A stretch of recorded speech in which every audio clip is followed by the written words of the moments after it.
Ontem, uma verdadeira batalha foi travada lá na Câmara dos Deputados. A oposição saiu confiando no acordo com Hugo Mota. Diga-se de passagem que Hugo Mota, mais uma vez, traiu a confiança da oposição. Não é a primeira vez. Então, por que a oposição fechou esse acordo com o Mota? Ou por que a oposição continua criando acordos com o Mota se ele não cumpre? Pois é.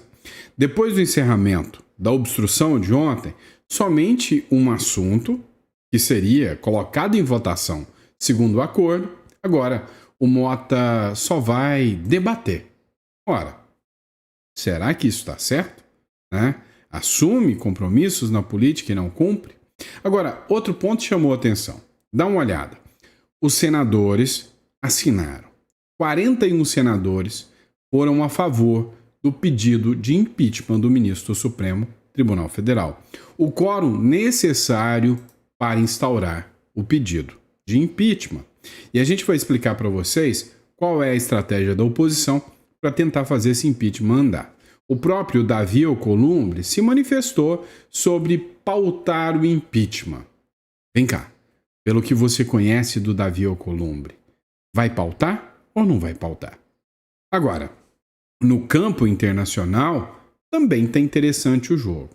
Não só o Donald Trump, como uma série de figuras, inclusive a embaixada também brasileira, fizeram duras críticas ao ministro do Supremo Alexandre de Moraes. Agora, as críticas também começam a se voltar contra o Lula. O assessor direto do Donald Trump chamou o Lula de Biden dos trópicos. Tem uma estratégia por detrás de tudo isso e a gente vai falar sobre essa estratégia. Outro ponto interessante que precisamos debater é que foi oferecido um acordo ao Marcos Duval para que o Marcos Duval, senador da República, tivesse de volta, a possibilidade de ter seu salário, tirar a tornozeleira.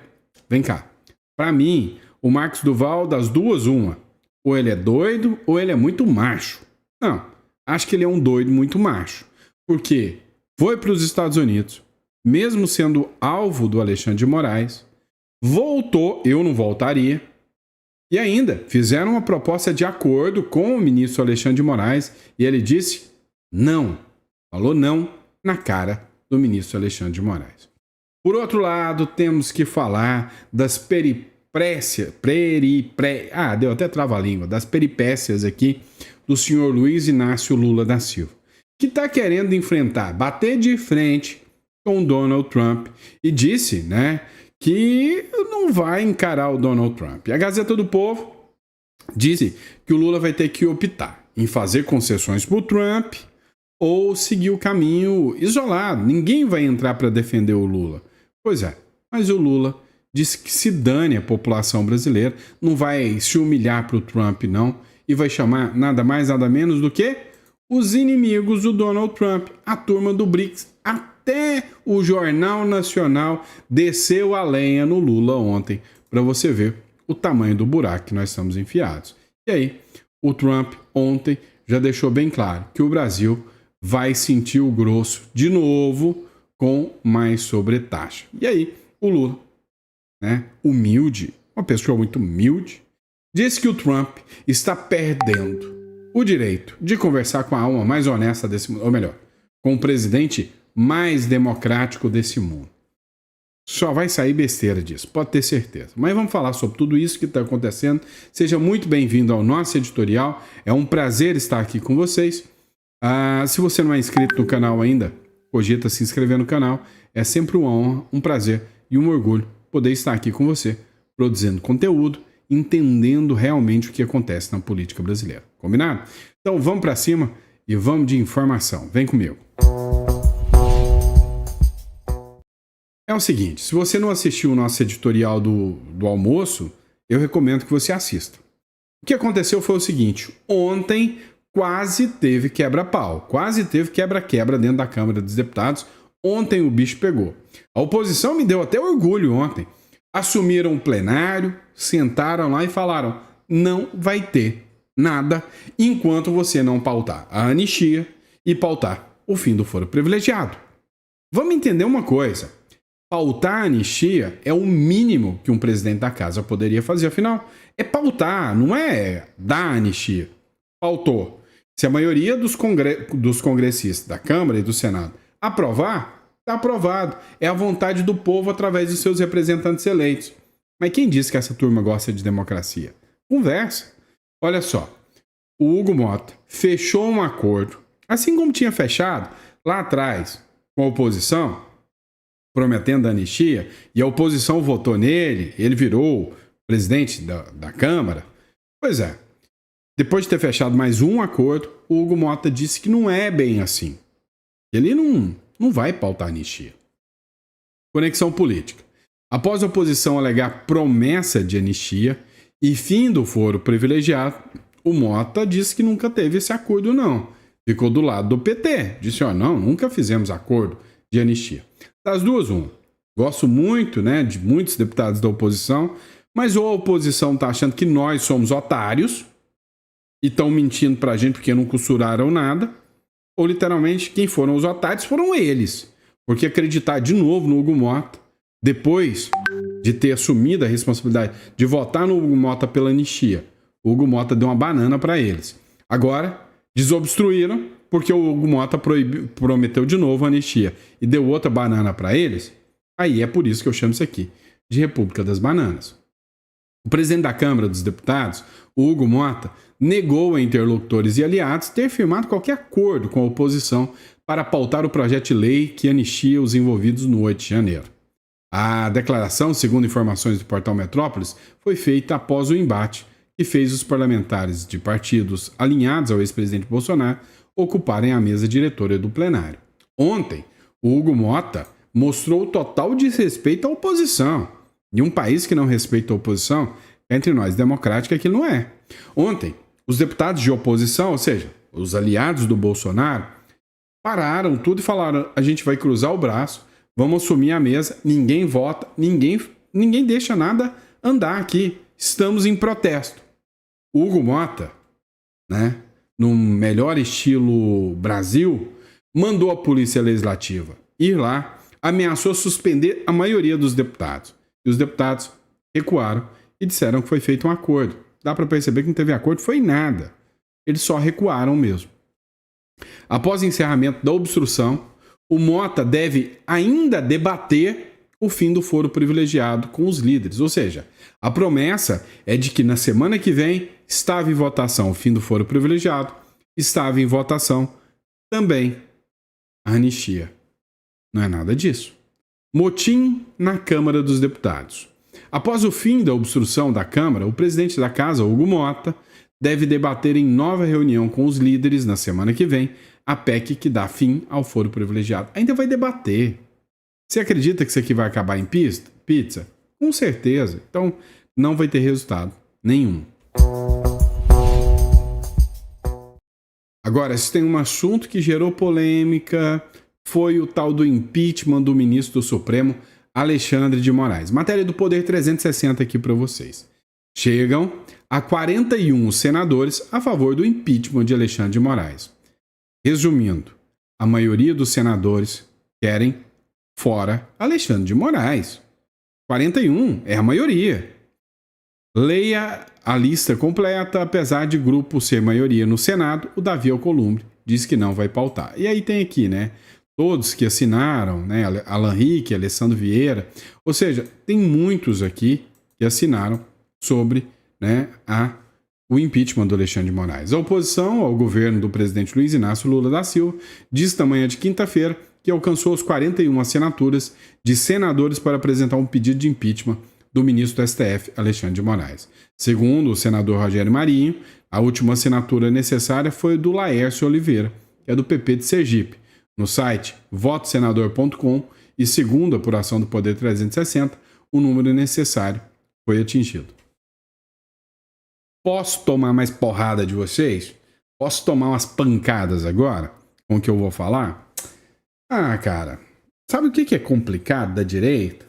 O que é complicado da oposição? É que assim, precisa mostrar trabalho, precisa fazer isso e precisa pôr pressão. Então, para poder pôr pressão nos deputados, o que acontece? Eles vão lá, e senadores também, eles vão lá, anunciam quem já assinou para pressionar quem ainda não assinou.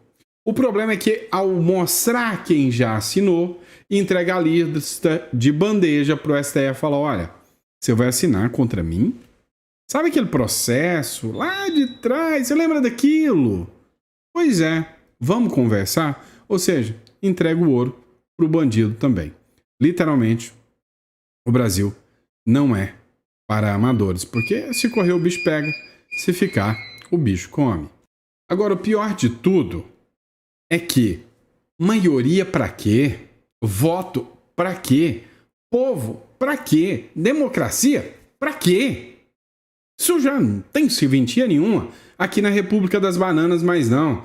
Porque a maioria dos senadores quer o impeachment agora.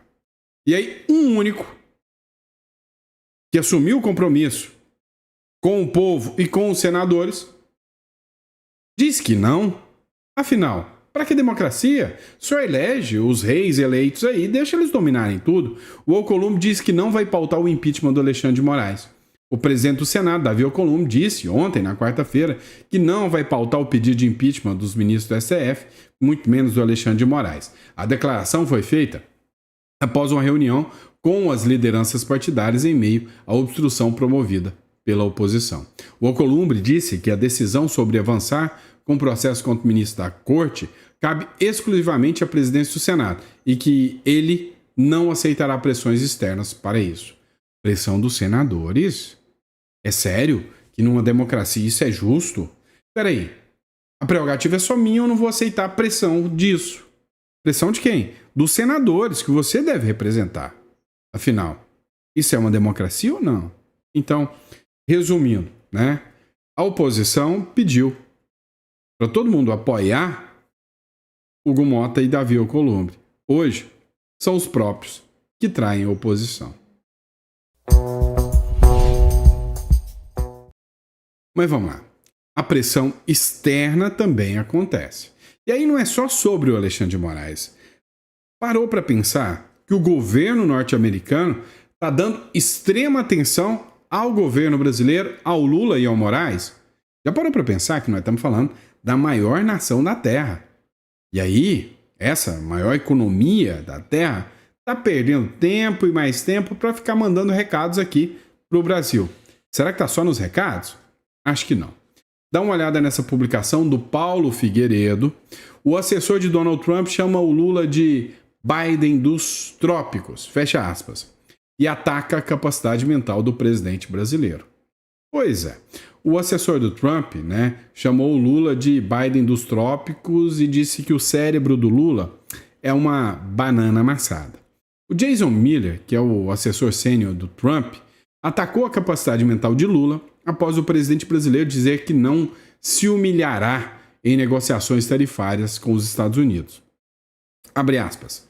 Lula é o Biden dos trópicos, seu cérebro é uma banana amassada nesse ponto, publicou Miller no X, respondendo à reportagem exclusiva da própria Reuters. Então a Reuters fez a publicação e aí o Jason Miller foi lá e desceu suas críticas ali sobre o Lula, falando que o Lula é um cérebro de banana amassada. Parou por aí não. Vamos entender o que está acontecendo nessa batalha entre Lula, Donald Trump e o porquê o Jason Miller falou isso. Olha só essa matéria da Gazeta do Povo. O Brasil está ficando isolado.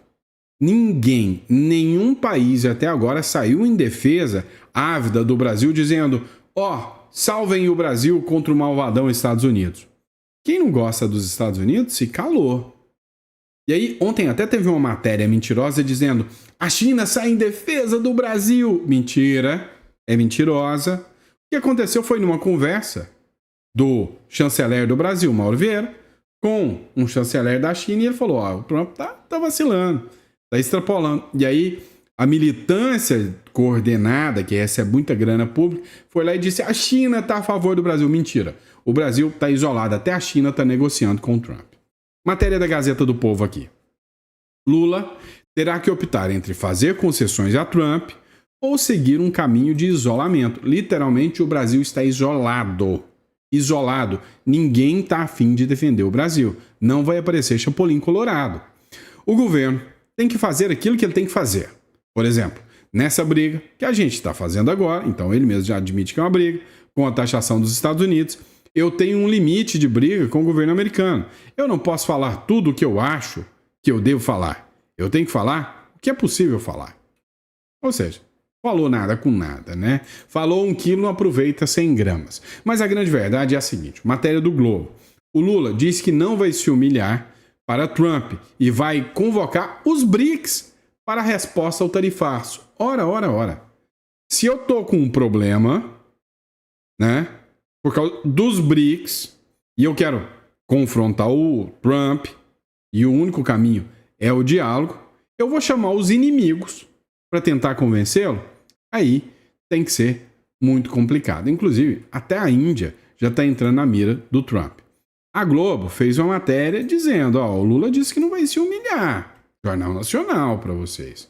Mas, enfim, até os BRICS vai tomar pau do Trump. Hoje, em entrevista à agência de notícias Reuters, Lula repetiu que não está disposto a ligar para Trump. Eu não tenho por que ligar para o presidente Trump, porque nas cartas que ele mandou e nas decisões, ele não fala em nenhum momento em negociação. O que ele faz é nova de ameaças. E pode ter certeza de uma coisa, pode ter certeza.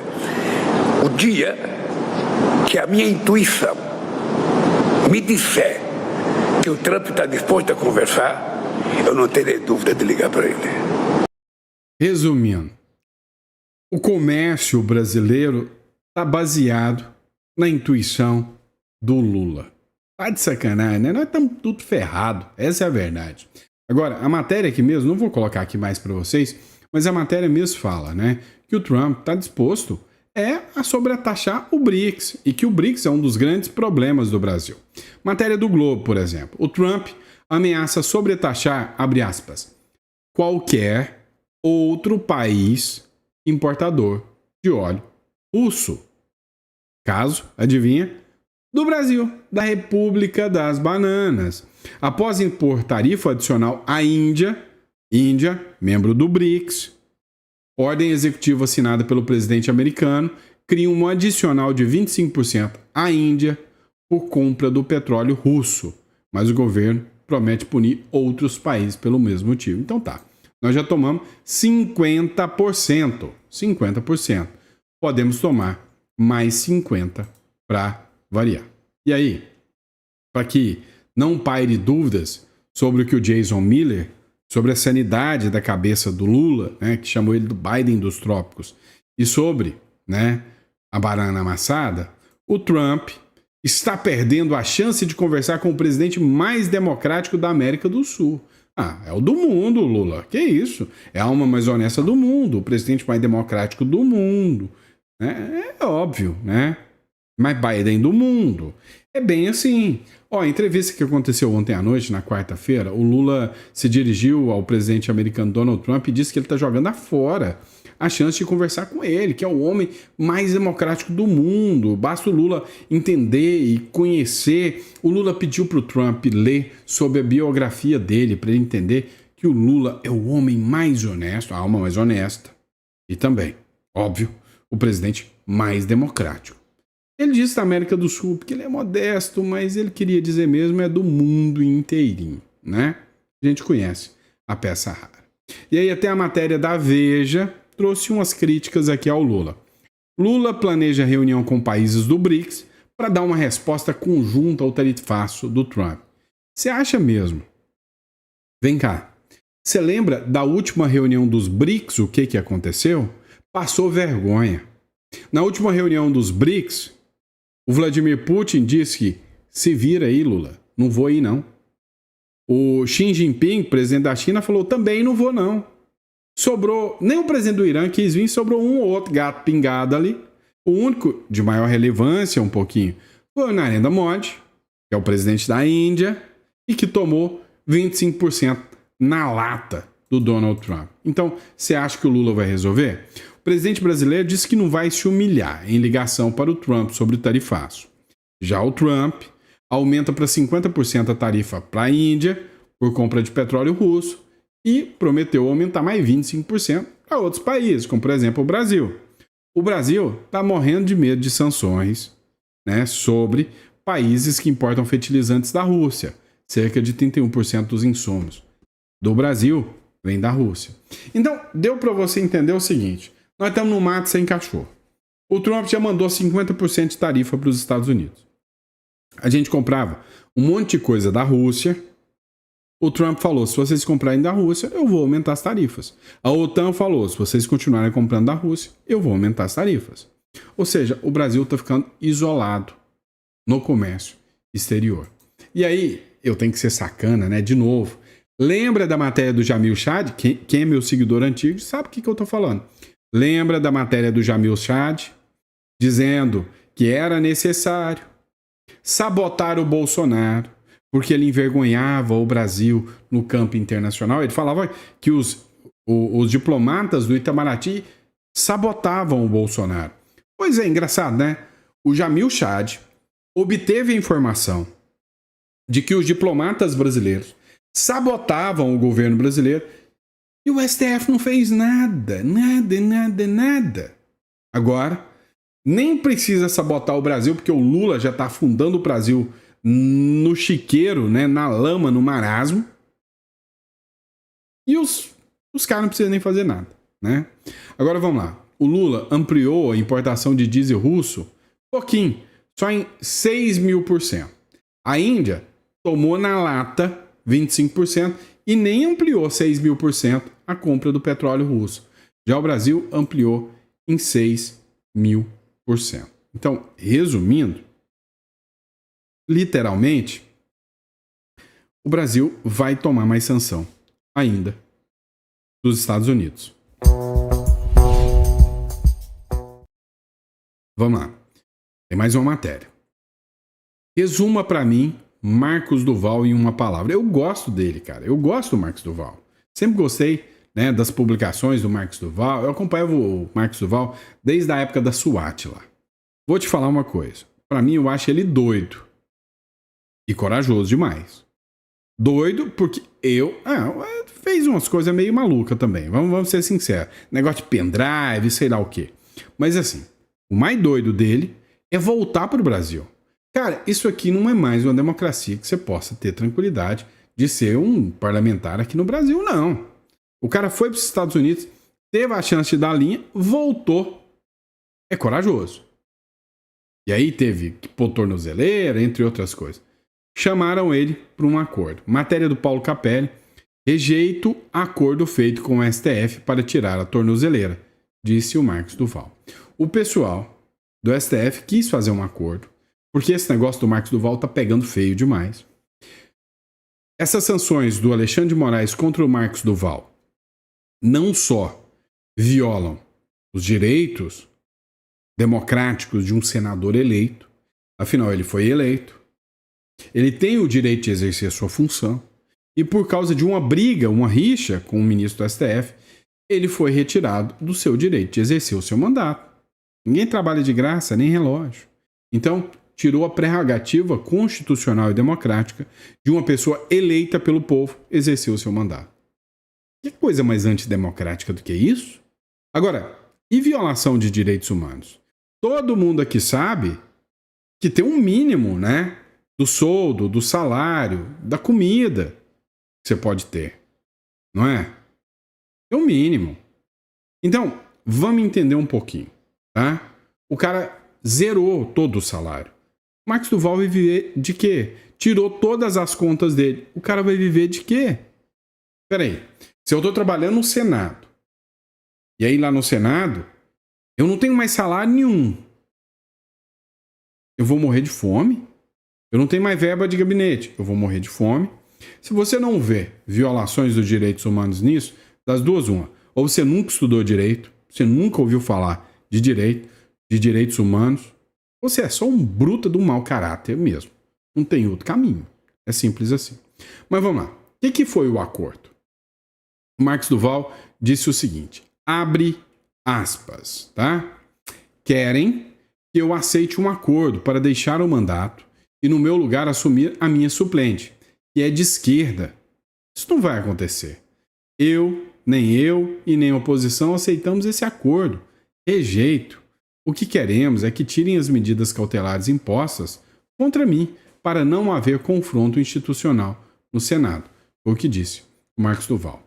Segundo o Marcos Duval, houve uma reunião entre o Davi Alcolumbre e o ministro Alexandre de Moraes, Edson Fachin e Luiz Roberto Barroso para encerrar a crise que se instalou com a implantação da tornozeleira do Marcos Duval. E aí o Marcos Duval disse que não aceita nenhum acordo com o ministro do Supremo, Alexandre de Moraes. E aí, você faria o mesmo ou você recuaria e aceitaria o acordo? Coloca no comentário pra gente. Pessoal, vamos lá, vamos entender isso aqui também. Ó. Lula. O STF não está dando a mínima para o que fala o Donald Trump.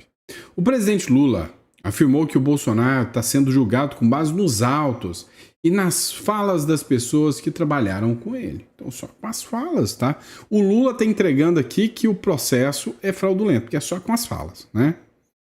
O presidente Lula disse nessa quarta-feira que os ataques do presidente dos Estados Unidos, Donald Trump, não afetam a atuação do Supremo Tribunal Federal. Abre aspas.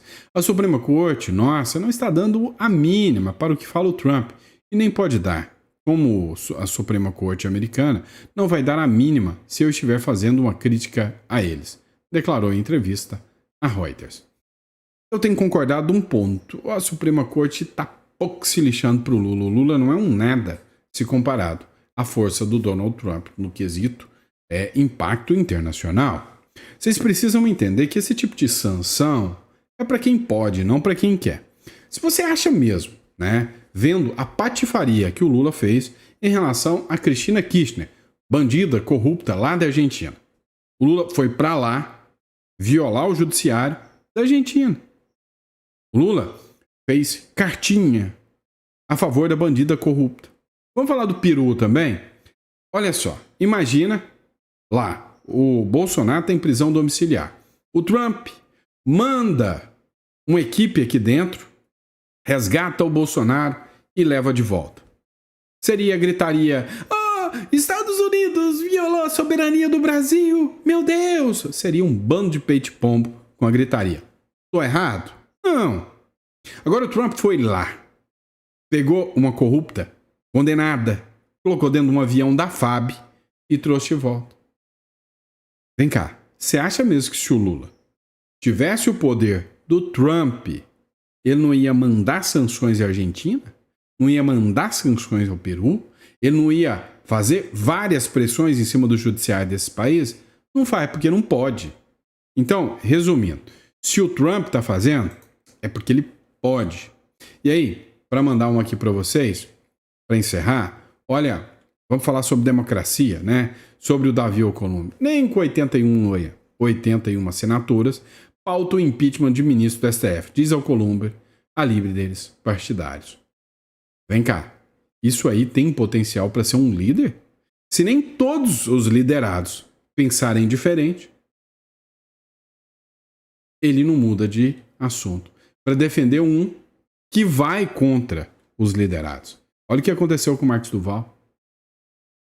E aí, só para encerrar, apareceu um vídeo hoje, né, de um perfil que chama 196 Sonhos, tá?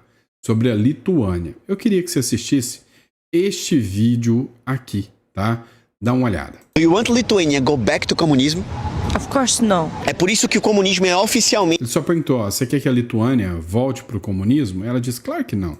proibido nesse país. O artigo 4 da República da Lituânia sobre reuniões públicas proíbe o comunismo e qualquer símbolo comunista. Foice, martelo, estrela vermelha de 5 pontas, imagem de Lenin, de Stalin ou qualquer outra coisa que lembre o regime soviético. Até porque a Lituânia foi invadida pela União Soviética de 1940 até 1990. Essa cidade aqui já foi controlada por um regime onde ter opinião era crime. Naquela época, as opiniões não eram através de rede social, porque não tinha. Mas quem discordava do governo ou fazia qualquer piadinha ia preso. Vários lituanos foram presos, deportados para a Sibéria para morar em labirintos chamados gulags, e a liberdade de expressão foi tomada dos lituanos. É por isso que hoje eles dão tanto valor a algo que aconteceu há décadas atrás. Tudo começou com a desculpa de proteger a sociedade, regular o discurso, evitar o ódio, combater a desinformação. Mas quem decidia o que era verdade ou não era quem estava no poder. Quando só uma opinião é permitida,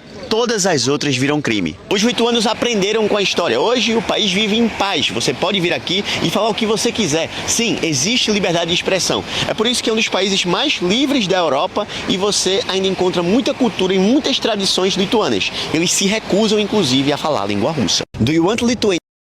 Pois é, deu para entender? Olha, a minha opinião, perfeito, é isso mesmo. Para mim, nazismo, fascismo, comunismo, tudo deve ser proibido. Tudo são faces da mesma moeda do autoritarismo, tá? Então, perfeito, 100%. O que dói é a gente ver um vídeo como esse, um vídeo que desenha o quanto o comunismo é um câncer para qualquer sociedade onde ele se instala. E aí, você vê um monte de petistazinho aí, imbecil, querendo, vamos implantar o comunismo. É isso, né? Infelizmente, imagina o que um lituano diz quando ouve isso, né? Obrigado, pessoal. Obrigado pela confiança, pela credibilidade. É sempre um prazer e uma honra estar aqui com vocês.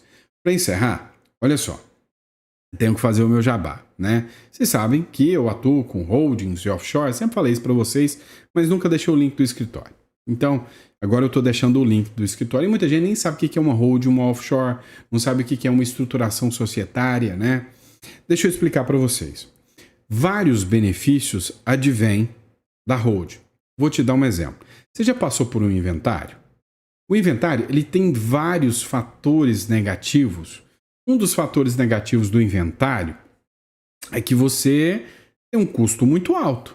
Então, por exemplo, vamos dizer que você tem um patrimônio aí de 10 milhões. Se você falecer hoje, amanhã, os seus filhos têm que ter no mínimo 800 mil reais em dinheiro para poder fazer o inventário. Se não tem, ele vai ter que vender algum patrimônio. E o patrimônio fica tudo travado. Então, ele já vai perder muito dinheiro. Resumindo, se você faz uma holding, não é assim que funciona. Primeiro que o patrimônio não trava. CNPJ não morre. Vai ter administradores. E os administradores podem vender o patrimônio e não vai vender um bem enrolado. Vai vender um bem normal. Você já começa não perdendo aí. Segundo, você pode ter benefícios dos quais você pode ir transferindo o patrimônio para os herdeiros de pouco a pouco. E detalhe, você se mantém como administrador de tudo. Então uma holding, ela te traz vários benefícios para você fugir, né, das peripécias do inventário. Outro detalhe. Briga, a brigaiada, a treta. Quem nunca teve aquele irmão ou aquele primo que nunca mais falou porque ele quis ficar com aquele bem ou outro? Quando você constitui uma holding, a holding é uma empresa onde você joga o patrimônio lá para dentro. Você faz o protocolo de família e o regimento interno dessa empresa. Então, fica tudo especificado. E em vida, você, pai, vai passando tudo isso para os seus filhos para evitar brigas, para evitar confusão. E quando você falece, todas as regras suas de instituidor estão lá. Olha que coisa boa. Então, meu amigo, é assim que funciona, tá bom? Então, acredito que você que não conhece holding, eu vou estar sempre fazendo alguns conteúdos aqui e logo a gente vai montar um canal aqui só para explicar para você sobre isso, tá bom? E se isso é interessante para você, descrição, clica aqui na descrição e aí tem o campo para você falar sobre imigração, tem um campo para você falar sobre holding, tá? E aí você entra em contato ali, tá bom? Obrigado, meu amigo, minha amiga, fica com Deus. Amanhã de manhã, se Papai do Céu permitir, eis-me aqui novamente para falar das mazelas da República da Banana e, detalhe, dessa nossa novela preferida, que a gente tá doido para ver o desfecho final disso. Eu sei que você tá doido para ver o final, mas tá com medo. Mas tá doido, mas tá com medo, tá bom? Obrigado, fica com Deus, pessoal.